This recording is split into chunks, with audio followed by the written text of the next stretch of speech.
प्रिय छात्र छात्राओं, आज हम कक्षा 12 रसायन विज्ञान में माध्यमिक शिक्षा बोर्ड राजस्थान अजमेर द्वारा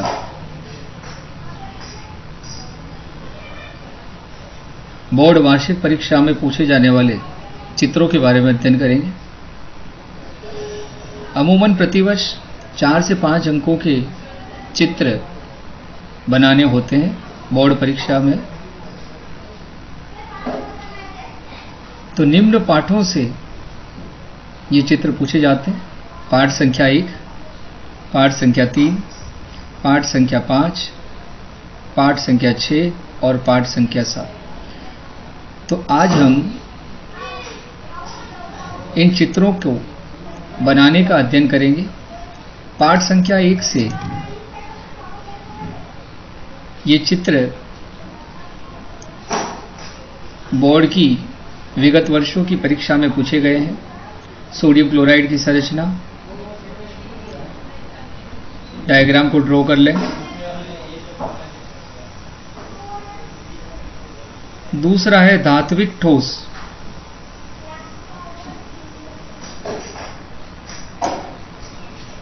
की संरचना। धात्विक ठोस में अणुओं के बीच में इलेक्ट्रॉन पाए जाते हैं। ये तीनों डायग्राम बना लें आप अपनी उत्तर पुस्तिका में। आज हम यह भी अध्ययन करेंगे कि बोर्ड की वार्षिक परीक्षा में सत्रांक कितने दिए जाते हैं और आपको सैद्धांतिक परीक्षा में कितने अंक लाने हैं। यदि आपको 14 सत्रांक दिए जाते हैं तो सैद्धांतिक परीक्षा में 9 अंक लाने हैं। कुल मिलाकर के 23 अंक होने चाहिए आपके पास होने के। यदि आपको 13 अंक दिए जाते हैं सत्रांक के रूप में तो आपको सैद्धांतिक परीक्षा यानी उत्तर पुस्तिका में आपको 10 अंक लाने हैं। यदि आपको 12 अंक दिए जाते हैं सत्रांक में तो आपको 11 अंक सैद्धांतिक परीक्षा में लाने, यानी 23 मार्क्स कैसे लाने हैं वो हम अध्ययन करेंगे। तो देखिए प्रिय छात्र छात्राओं, यदि आप इन चित्रों का अच्छे ढंग से अभ्यास कर लेते हैं तो ये अमूमन 4 से 5 अंकों के तो यही हो जाते हैं। ठीक है, तो सबसे पहला प्रयास होगा हमारा न्यूनतम अंक प्राप्त करें और उसके बाद अपने अंकों में बढ़ोतरी किस प्रकार से करें उसके बारे में अध्ययन करेंगे। सर्वप्रथम हम ये जानेंगे आगे आने वाले वीडियो में कि किस प्रकार से हम कम से कम 10 अंक ले आए। ऐसी तैयारी हम करें कि सत्रांक यदि हमारे 14 जाते हैं तो 10 अंक हम कैसे लाएं। तो उसमें 4 से 5 अंक तो ये चित्र के हो जाएंगे। आशा करता हूं डायग्राम को ड्रॉ कर लिया होगा। चलिए आगे चलते हैं। अब देखिए क्रिस्टल में विषम देशिकता, यह एक डायग्राम आप बना लें। 2 प्रकार का क्रिस्टलीय और अक्रिस्टलीय पदार्थ होते हैं, पढ़ेंगे अध्ययन करेंगे, लेकिन यहाँ आज हम डायग्राम को बना लें। आप अपने उत्तर पुस्तिका में इसको अवश्य ड्रॉ कर लें और इसका लगातार अभ्यास करें।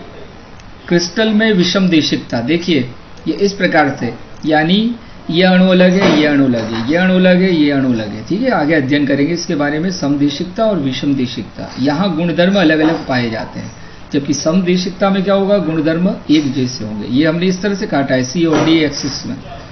और यह है क्रिस्टल जालक का एकक कोष्टिका, यानी ये एकक कोष्टिका के बारे में अध्ययन करेंगे हम अध्याय 1 में। पर यहाँ पर हम डायग्राम बना लें, ड्रॉ कर लें। चलिए आगे चलते हैं।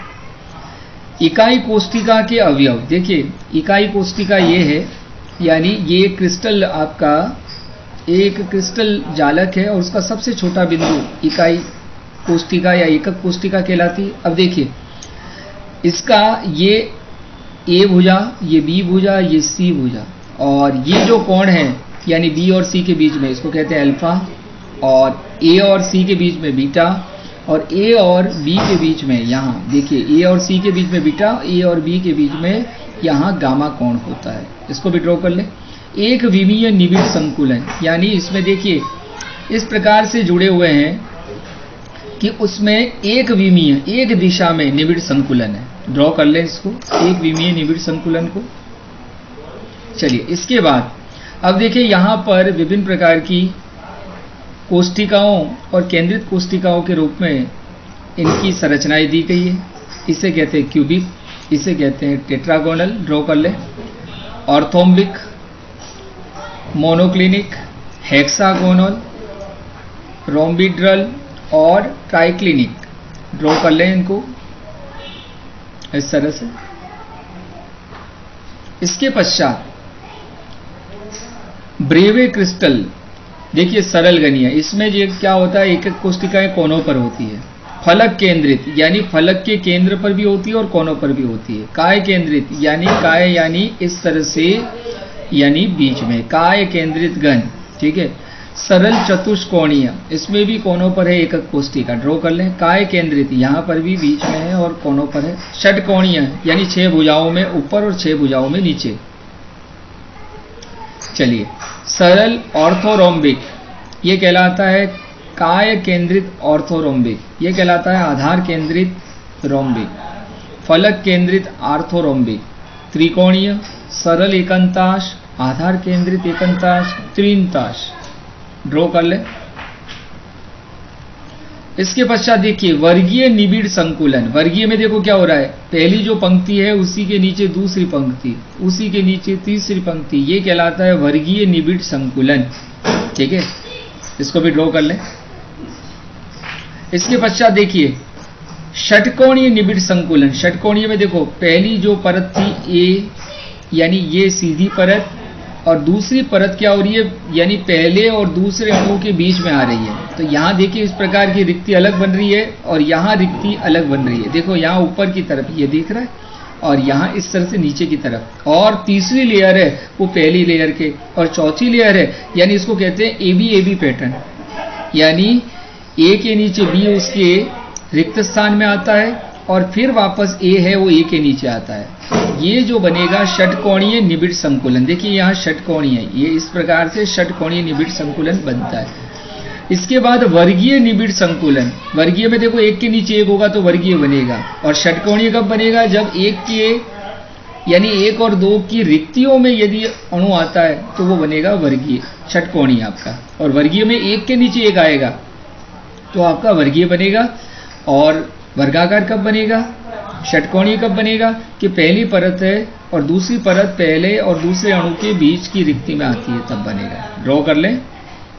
चलिए आगे, ये कहलाती है चतुष्फलकीय रिक्ति, ये कहलाती है अष्टफलकीय रिक्ति। अब देखो अंतराकाशी छिद्र, ये आपका टी और ये आपका, यानी ये चतुष्फलकीय और ये अष्टफलकीय, ठीक है। ये पहली परत और दूसरी परत कहाँ आई, पहली और दूसरी के बीच के रिक्त स्थान में आई, ठीक है। षटकोणीय निबिड़ संकुलन से उत्पन्न छिद्र, तो देखिए यहाँ आपके चतुष्फलकीय और ये अष्टफलकीय। और रिक्तिका दोष, रिक्तिका दोष में क्या होता है कि अणु यहाँ देखो, यहाँ इसके जैसा अणु था और वो यहाँ से बाहर निकल गया, यानी ये कहलाता है रिक्तिका दोष, बाहर निकल जाता है। अंतराकाशी दोष में क्या होता है कि अणु होता है वो उसी अणु के यानी उसी धातु के अंदर रहता है, ठीक है।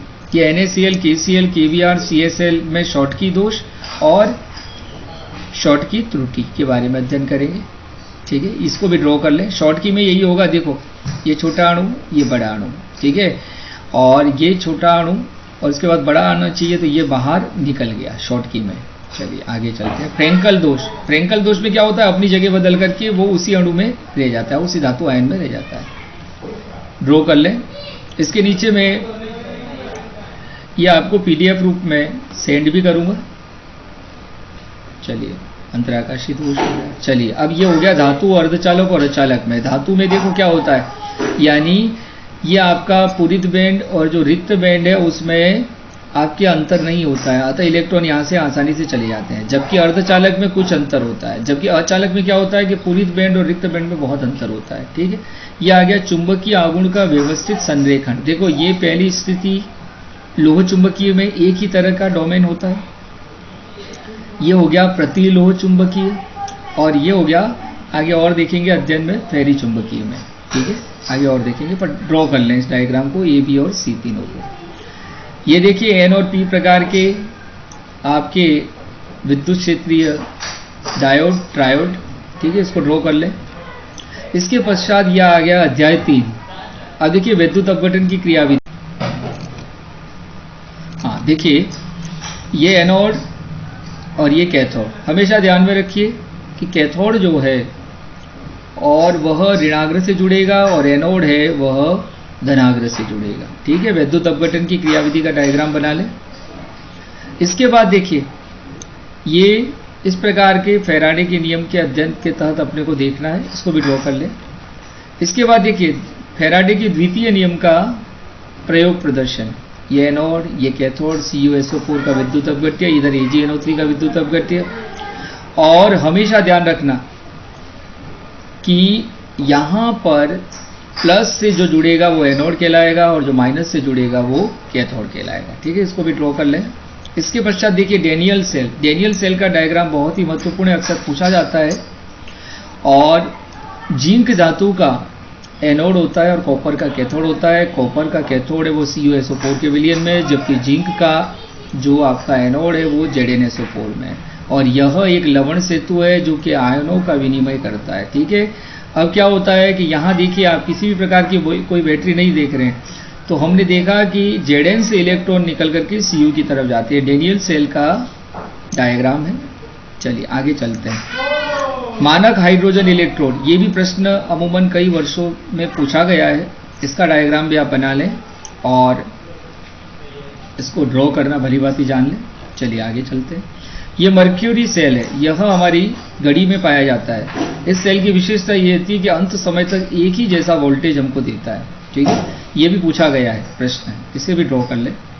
इसके बाद कैडमियम निकल सेल, सीसी का संचायक सेल जो अमूमन हमारे घरों में काम आता है ना, इन्वर्टर की बैटरी में, ट्रैक्टर की, बस की बैटरी में काम आता है। ये भी प्रश्न पूछा गया है क्षारीय ईंधन सेल, ईंधन सेल के बारे में, कि यहाँ ये पूर्ण दक्षता के साथ कार्य करते हैं और इससे हमें अत्यधिक ऊर्जा प्राप्त होती है। तो ये क्षारीय ईंधन सेल के बारे में भी। अब आ जाते हैं अध्याय 5। ये देखिए जलवाष्प है और यह अधिशोषण से संबंधित है। अधिशोषण का मतलब होता है किसी भी पदार्थ का पृष्ठ पर आकर के जम जाना, उससे जुड़ जाना। ठीक है, इसके बाद देखिए इसी में भौतिक अधिशोषण, भौतिक अधिशोषण जैसे जैसे ताप बढ़ता है ना, तो ताप बढ़ने पर भौतिक अधिशोषण धीरे धीरे धीरे कम होता है। ठीक है, P और H/m के अंदर ये ग्राफ है, इसको भी ड्रॉ कर लें। देखो यानी जैसे जैसे ताप बढ़ता है वैसे वैसे कम होता है। जबकि रासायनिक अधिशोषण में क्या होता है, जैसे जैसे अगर टेम्परेचर के अकॉर्डिंग देखते हैं तो जैसे जैसे टेम्परेचर बढ़ता है वैसे वैसे रासायनिक अधिशोषण बढ़ता है। आगे और भी देखेंगे। चलिए ये log P और log H/m में ये ग्राफ है, इसको भी ड्रॉ कर लें। अभिक्रिया की प्रोन्नति, देखो अभिकारक आपस में क्रिया करते हैं और यदि किसी भी प्रकार के कोई उत्प्रेरक नहीं मिलाए जाते तो ये देखो अधिक ऊर्जा की आवश्यकता होती, तब जाके उत्पाद बनता है। लेकिन यदि इसी के अंदर, यदि इसी अभिकारक के अंदर यदि हम उत्प्रेरक मिला देते हैं तो ये देखिए कम ऊर्जा की उपस्थिति में यह उत्पाद बन जाता है। ठीक, ये आपकी एंजाइम प्लस क्रियाकारक की क्रियाविधि है। ये एक मध्यवर्ती बनता है और मध्यवर्ती बन करके बाद में उत्पाद अलग हो जाते हैं और यह आपका एंजाइम भी जैसा था वैसा हो जाता है। ये आ गया आपका कोलाइडी चक्की। ठीक है, इसको भी ड्रॉ कर लें। ये बहुत ही महत्वपूर्ण है, ब्रेडिंग आर्क विधि अक्सर पूछी जाती है, बहुत साधारण है। ये कोलाइडी विलयन बनाने की विधि है। ये धातु के इलेक्ट्रोड में विद्युत धारा का प्रवाह किया जाता है और यहाँ पर ये विद्युत स्पार्किंग की वजह से इस कोलाइड के कण इस जल के अंदर घुलते हैं। ठीक है, ये आ गई आपकी कोलाइडी सॉल से विलय अशुद्धि को दूर करने की अपोहन प्रक्रिया। ये कोलाइडी सॉल है जिसमें अशुद्धियां हैं, तो अशुद्धियां धीरे धीरे बाहर आ जाती हैं और अंदर इस पार्चमेंट में, इस झिल्ली के अंदर वो कोलाइडी सॉल आपका शेष रह जाता है। विद्युत अपोहन प्रक्रिया, देखो अपोहन में क्या होता है, विद्युत का प्रवाह नहीं होता है, लेकिन विद्युत अपोहन में क्या होता है, दो प्रकार के इलेक्ट्रोड लिए जाते हैं और यह अपोहक झिल्ली है और यहाँ अशुद्ध आपका कोलाइडी विलयन है, अशुद्ध सॉल है। और जैसे ही विद्युत धारा का प्रवाह किया जाता है तो यहाँ से जो अशुद्धियाँ होती है वो जल में घुल जाती है और अंदर शुद्ध बन जाता है। ये आपका टिंडल प्रभाव, यानी कोलाइडी विलयन में जो प्रकाश की किरण गुजारते हैं तो इस प्रकार का टिंडल कोण बनता है। ठीक है, ये हो गया टिंडल प्रभाव। ड्रॉ कर लें, ये भी आप ड्रॉ कर लें। FeOH3 और Cl यानी अंदर और बाहर के आवेश। ये भी विद्युत कण संचलन भी आया था। देखो ये आपका ऑर्सेनिक सल्फाइड का सॉल्यूशन था और इसका विद्युत कण संचलन किया गया तो इस प्रकार से देखो धनाग्र और ऋणाग्र पर अलग अलग विलयन एकत्र हो जाते हैं। ठीक है, इसके बाद क्वार्ट्रेल अवक्षेपक, यानी ये चिमनी के अंदर लगा हुआ रहता है और ये क्या करता है कि कार्बन और धूल युक्त गैसों के कणों को परिशुद्ध करता है और उनको अलग कर देता है और उधर से वायु कण रहित व्यर्थ गैस बाहर निकलती है, जिससे इन्वायरमेंटल प्रदूषण कम होता है। ये भी पूछा गया है। इसके बाद गुरुत्वीय पृथक्करण, ये छठा अध्याय है और इसके द्वारा बड़े और छोटे कणों को अलग किया जाता है। इसके बाद चुंबकीय पृथक्करण, यदि अयस्क में किसी प्रकार की कोई अशुद्धियां हैं चुंबकीय, तो वो इस प्रकार से अलग ढेरी के रूप में अलग हो जाते हैं। ये बहुत ही महत्वपूर्ण है। जाग प्लवन विधि सल्फाइड अयस्क के लिए काम में ली जाती है, इसको भी ड्रॉ कर लें। परावर्तनी भट्टी यानी निस्तापन और भर्जन, यानी क्या होगा, सांद्रित अयस्क को इतना गर्म करते हैं कि वो पिघलना न पाए और उसमें वाष्पशील अशुद्धियां दूर हो जाती है।